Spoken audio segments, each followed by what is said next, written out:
All right, pack it up, head on home. The party is over.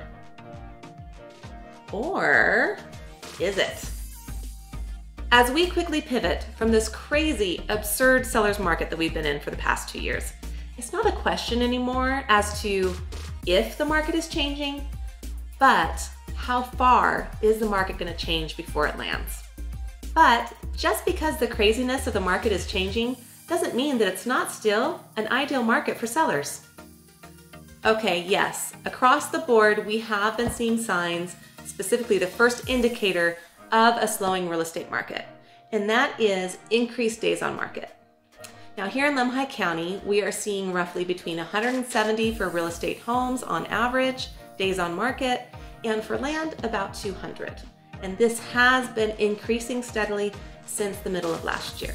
That doesn't mean that homes aren't selling, it just means they're taking longer to sell. And we've seen this across the board, and I've been tracking the numbers, and I've specifically been seeing this here in Lemhi County in our local market. Another thing we track is mortgage applications, and we have seen a steady decline in the amount of people applying for mortgages. This all makes sense with the increase in interest rates. When money isn't cheap, less people are going to apply for those loans, which means houses stay on the market for longer. Whether you like it or not, this is all by design. The Federal Reserve is looking at the economy thinking it's overheated. So what are they doing about it? They're raising interest rates to try to cool it down. The housing market is a huge cog in this whole operation.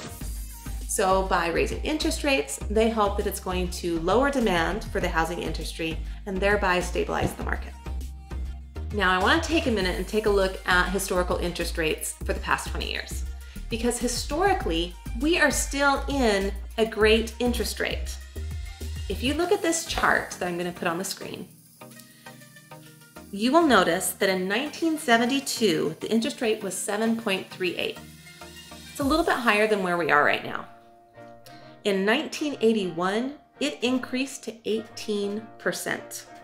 And in 1983, it dropped to about 12.5 and steadily kind of declined.